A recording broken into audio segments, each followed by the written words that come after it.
3 सालों से आंदोलन में हमने इतना अपने आप को तपाया है कि विधायक बनने की तनिक भी हमें फीलिंग ही नहीं हो रही कि हम विधायक बने हैं।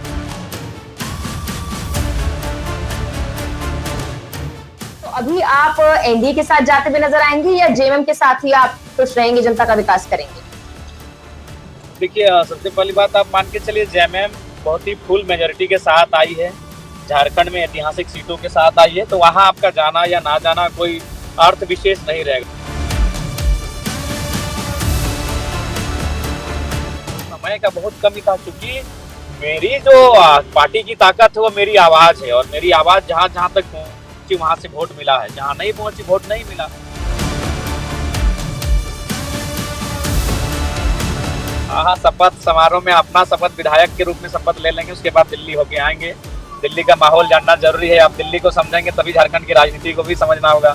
नमस्कार, स्वागत है आप सभी का लोकमत हिंदी पर। मैं हूं आपके साथ मेघना सचदेवा। एक बार फिर से जयराम महतो लोकमत हिंदी पर हमारे साथ जुड़ गए हैं। डुमरी से चुनाव जीत चुके हैं। इस चुनावी रण में उनकी पार्टी ने कारनामा कर दिखाया है।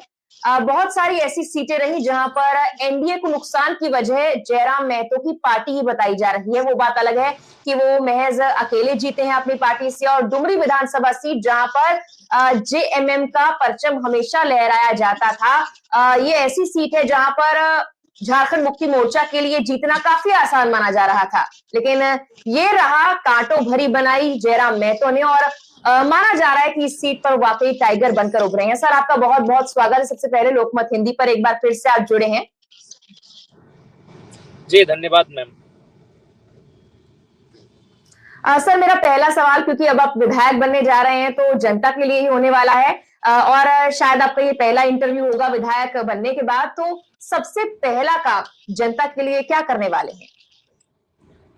देखिए, सबसे पहला काम जो हमारे क्षेत्र में हम अभी विजिट किए हैं, उनमें जो शैक्षणिक संस्थान है वहाँ शिक्षकों की भारी कमी है।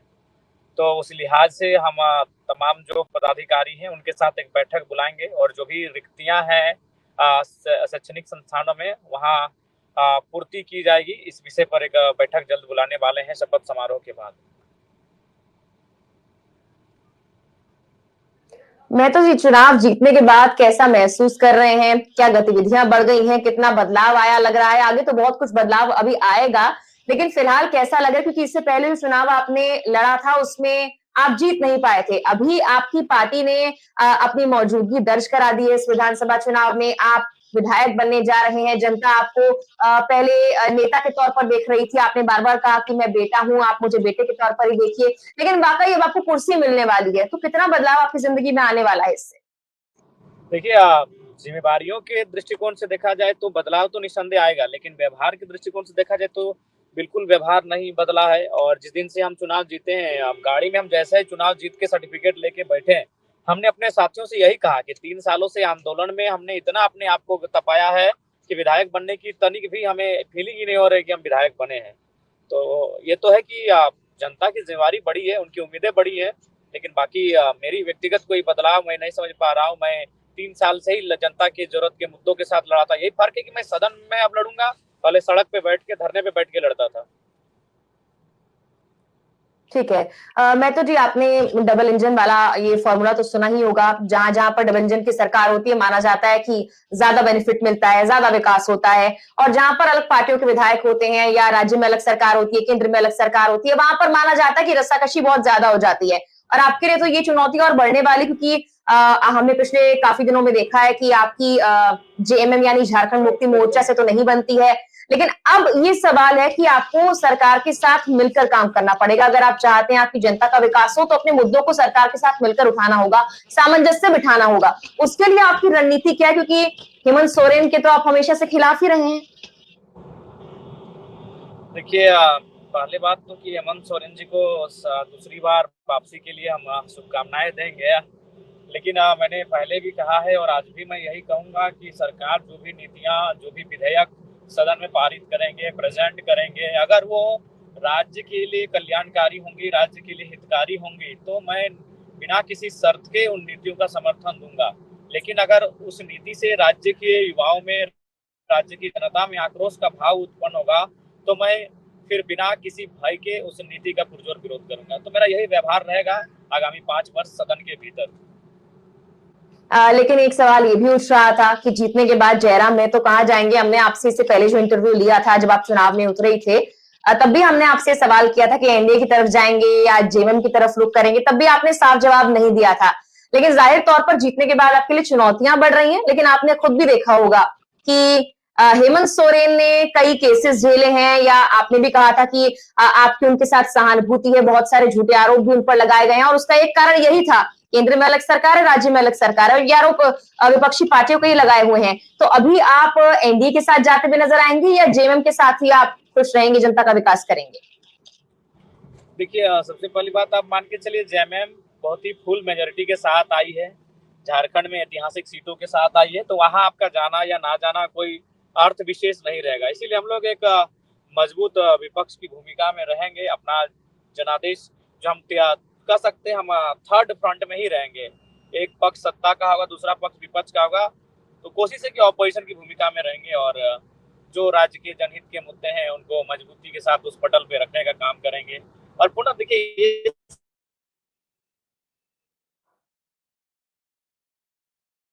ये तो राज्य की सरकार को संघर्ष करना पड़ता है, और फिलहाल जो आज देश का जो माहौल है, एनडीए घटक का जो व्यवहार रहता है बाकी लोगों के साथ, तो ये छुपा नहीं है, लेकिन संघर्ष तो करना होगा। राजनीति संघर्ष है, जीवन ही संघर्ष है, और जब संघर्ष को आप चुनौती मानकर सामने आए तो फिर आपको घबराने की आवश्यकता नहीं है।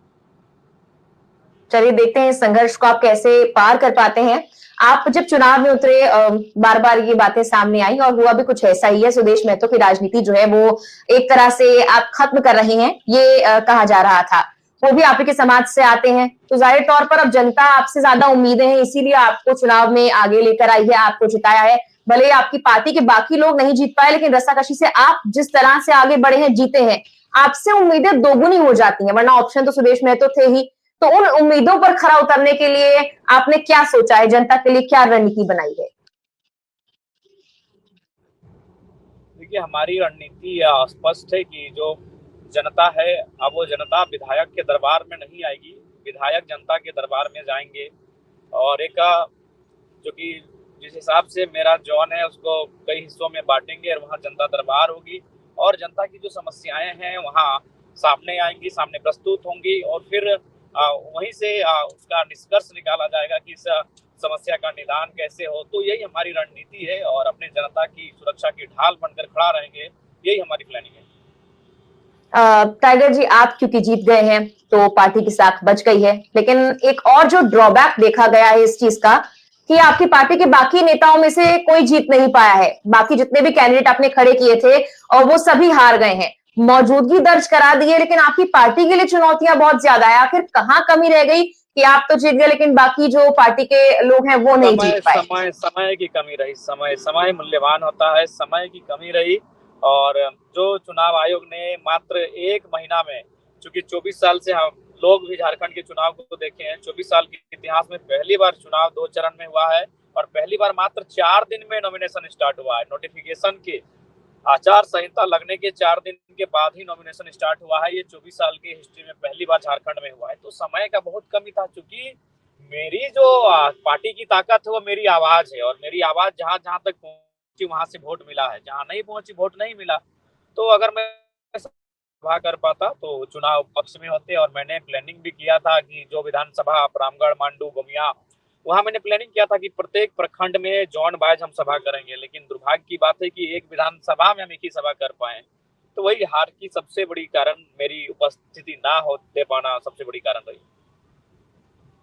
लेकिन क्या आपको लग रहा है कि क्योंकि डुमरी से आप जीत गए हैं, और ये भी इतिहास में पहली बार ही हुआ है कि डुमरी सीट जो है वो जेएमएम के पास नहीं गई, आपके पास चली गई, और आपकी पार्टी ने एनडीए को बहुत बड़ा डेंट झारखंड में पहुंचाया, जहां जहां उनकी जीत के चांसेस लग भी रहे थे वहां वहां आप रोड़ा बन के खड़े रहे। तो क्या इतिहास में ये जो पहली बार हुआ है ये इस वजह से हुआ है कि पूरी पार्टी आप ही के प्रचार प्रसार में लग गई?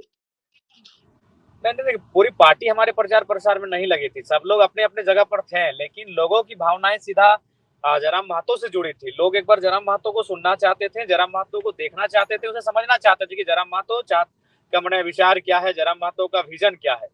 लेकिन लोगों तक जरा महतो नहीं पहुंच पाए, समय का अभाव था। हमने हेलीकॉप्टर लेने से भी मना कर दिया था। हमने सैद्धांतिक राजनीति का परिचय दिया था कि स्कॉर्पियो के छत से ही हम हेलीकॉप्टर वालों का मुकाबला करेंगे। अगर हेलीकॉप्टर ले लेते तो शायद और 2-3 सीटें तो खुद मुझे लगता है जीत जाते हैं, और समय भी होता तो हमें लगता है वो संख्या 7 से 10 तक हो जाती।